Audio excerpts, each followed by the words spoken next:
Hello everyone, welcome back to the White Collar Engineer. Today, in order to share his IIT Madras MBA interview experience, we have Utkarsh with us. Hi Utkarsh, welcome to the White Collar Engineer. How are you doing? I'm doing very good. I'm excited to be here. Thank you for inviting me, Salil. And this is a great opportunity for me to explain my journey, tell me about myself, and even guide some juniors about it. Thank you. Yeah. So Utkarsh, हमारे audience को अपने बारे में कुछ बताओ.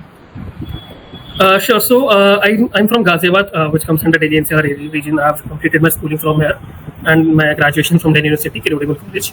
About my profile, I've been academically okay during class 10th and 12th. I scored 9.8 CGPA in 10th and then 92% in class 12th. Although my stream was a bit different, I did I was from a medical background during my school. I had PCB as what's conventionally called as PCB and medical stream. Even after that, I took a drop year for medical entrance examination and I quite failed there. Could not do. So then I pursued B.Sc Life Sciences from Kirodimal College because I had a good percentage in class 12. It was easy for me to get into North Campus colleges. And post that, I was campus placed into a company called NetConnect Global. I was working there as a talent acquisition executive. Until then, MBA was not even on my mind. I thought a job like so I can continue with this job only. Yeah. Although then I switched to another company called Blackbird, Zinco Logistics, and I was working there as an HRBP. And meanwhile working there, meeting my colleagues and my mentors, I realized that MBA is a great plan to have. Although things were not very good for me initially, I had certain health issues while working at Blackbird, and I had to leave my job in August 23. Okay. Post that, I almost had a year gap before I could start even preparing for CAT. So by June 24, I was able to get myself on feet, get back on feet, and be again start with the CAT preparation. So I started in June 2024, and I then gave a lot of mocks and everything that every CAT preparation looks like. And I eventually scored 97.19% in CAT. So that's about it. And post that, I had various calls and converted many of them, and IIT Madras was one of them. Yeah. Right. That's great, Utkarsh. So I'm sure that it's a inspiring journey and it was quite motivational. But tell me one thing, Utkarsh, how difficult was it for you to land a job in HR, especially after having a medical or a BSc background, and how difficult was it for you to realize that you have had a gap year and 1 year you were without a job, and how difficult was it to convince the interviewer that you are a good fit for the B schools? First, to answer your first question, for me, coming from a medical background, getting into HR was a very difficult thing, of course. Right. People do not easily entertain your resume even, they directly reject it. But although I had a fortune, I was fortunate enough to study from a great college, Right. Kirodimal College. It had a big alumni base, and I could actually tap into that. And I connected with various alumni, various seniors of myself, and landed an internship in a small startup firm while I was in my third year. And that internship added to my resume, made my resume more much better for to apply for HR jobs, Right. in campus and off campus schools. So it was difficult to convince the interviewers back then also that why I want to shift from biology to HR. Although I was able to do that because I had a lot of extracurriculars and a lot of society work in my resume while I was in the college. Right. So it was the base of how I explained myself. And even about the gap year, it is a pretty long gap. If I say pretty long, I'm pretty much still on the gap only. So it's actually difficult to explain to the interviewers. If you're being honest, they will be convinced somehow, but they just want to ensure that you are the right fit, and for that you need to just ensure that you convey that you have not been wasting time, you have not been doing things which are irrelevant to anyone. Right. That you must be trying something.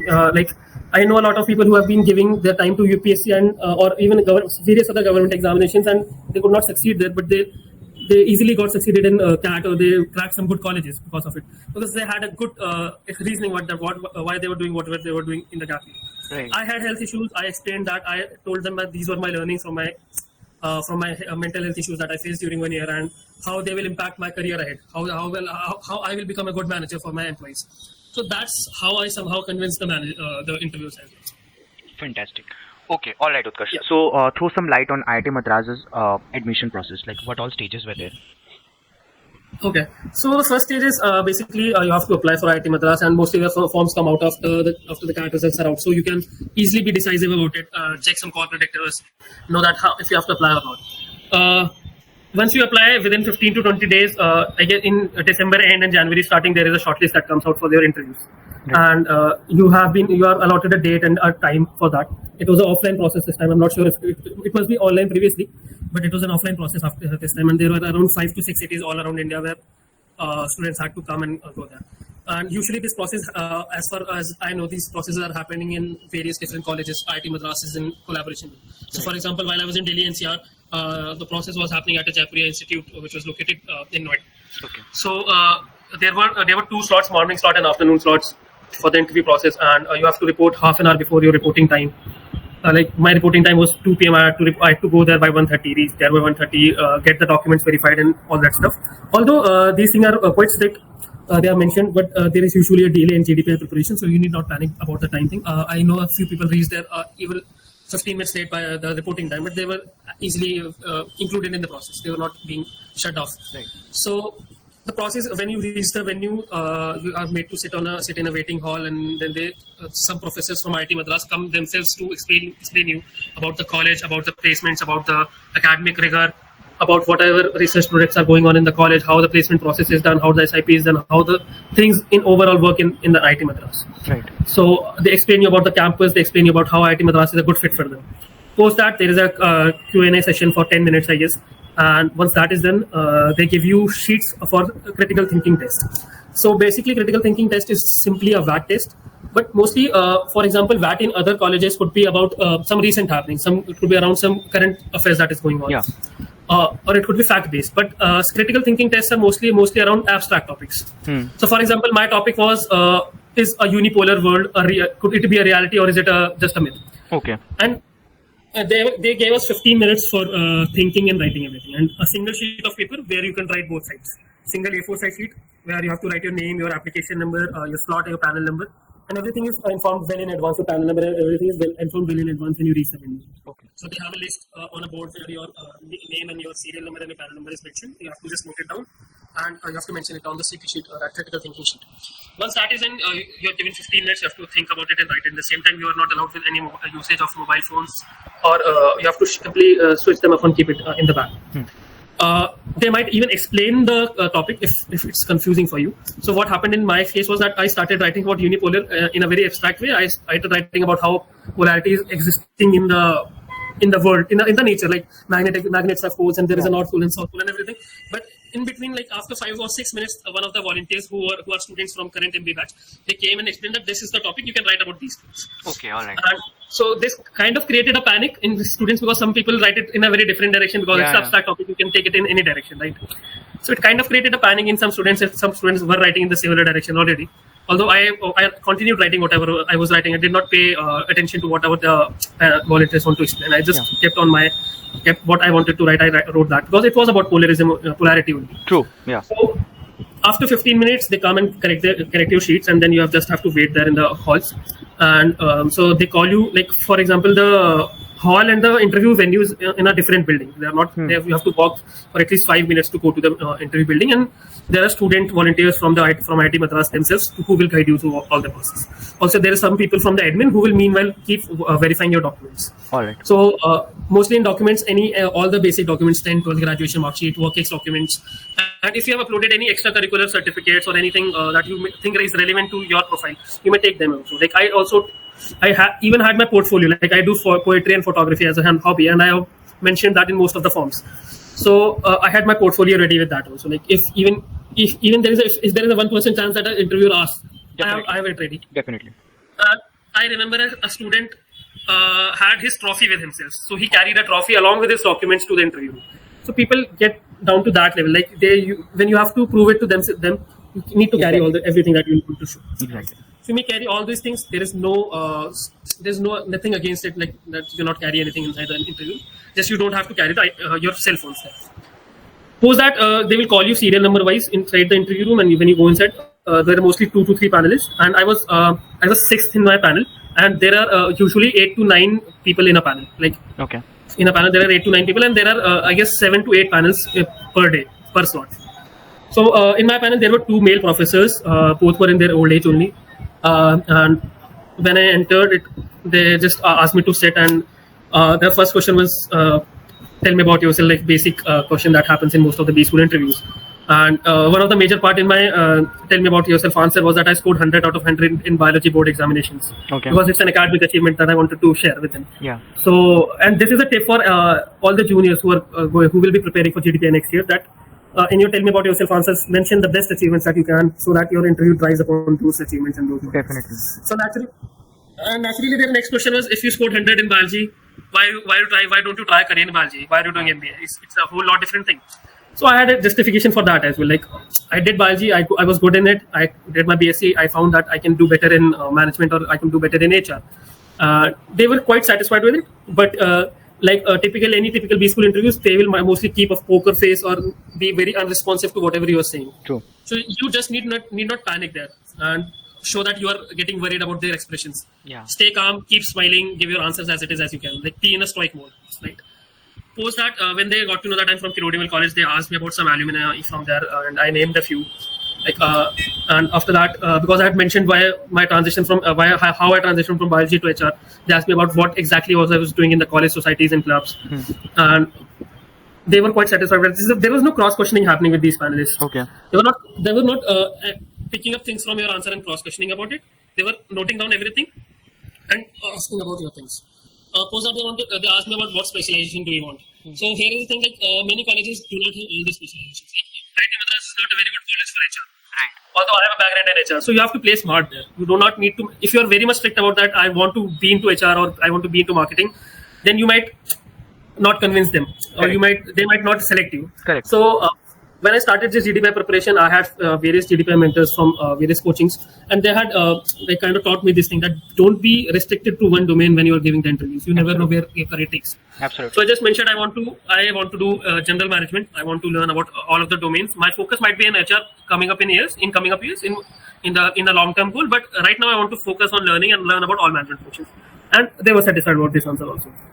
Post this, they asked me a very question that was quite linked to my background, and they asked me, like, what is the difference between pharmaceutical and biotechnological companies, and I answered that correctly. Because I mentioned poetry, one of the professors interrupted me during this answer and asked, how will the Gen AI affect the literature as business? Like, if you give prompt to ChatGPT or any other Gen AI channel, they might give you thousands of poems, right on one click. And generally, as a creative person, you take some time to write poems.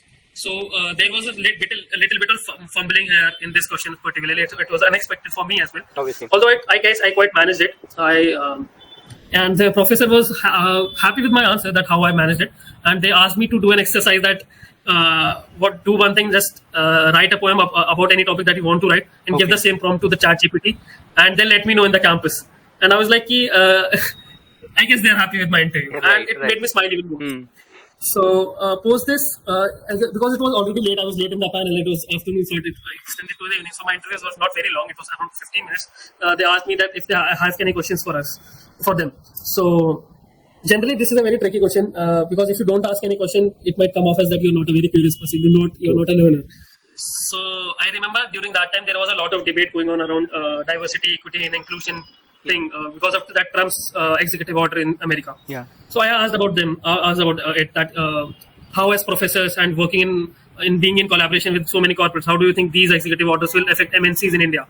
So we had a small discussion for 2 minutes, that they were explaining me about how it will not affect India as such, because Indian government has their own things in terms of DEI, and Indian ecosystem works differently from America.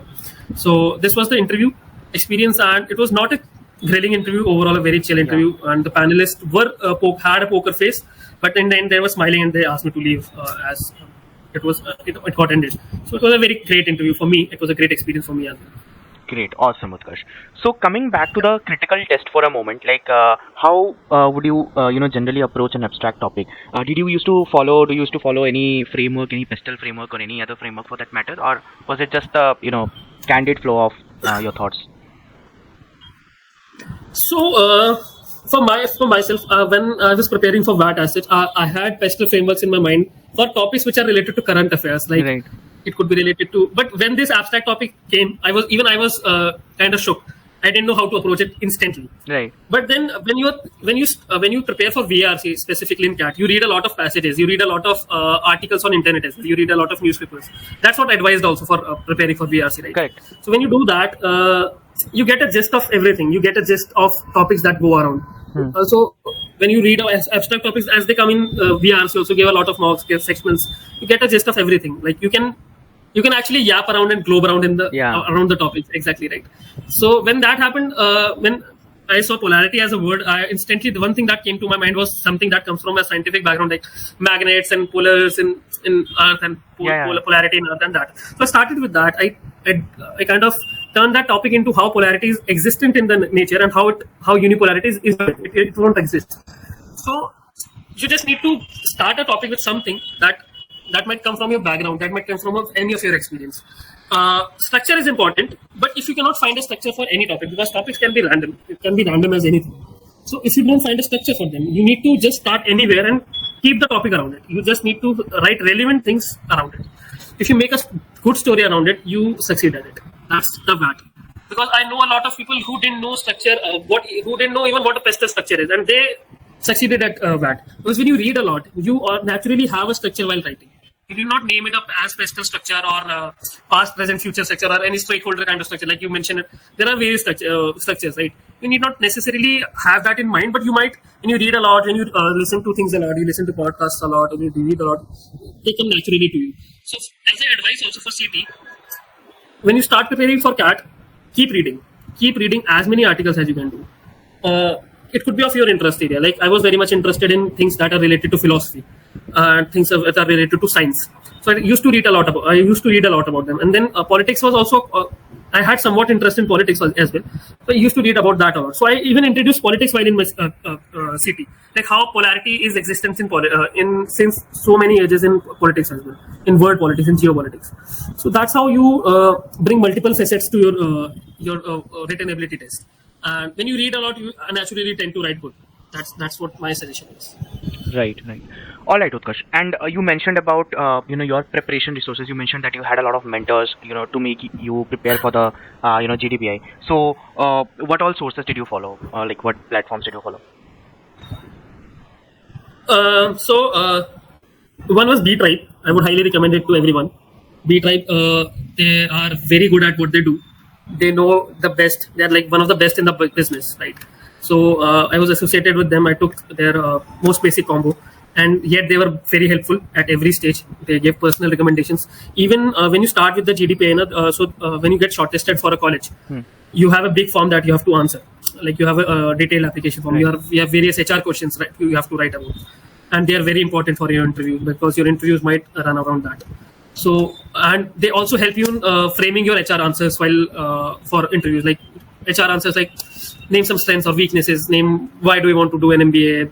All these answers get polished, right? And you need to be very exact with what you're saying. You cannot go random.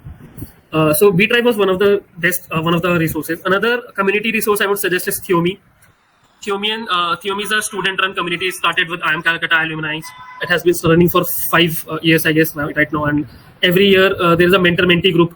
So the mentees of this year become the mentors next year mostly, and they then mentor the students. And there are a lot of students there. They help a lot about anything and everything that you ask for. Just because it's a student-run community, you need to be very active there.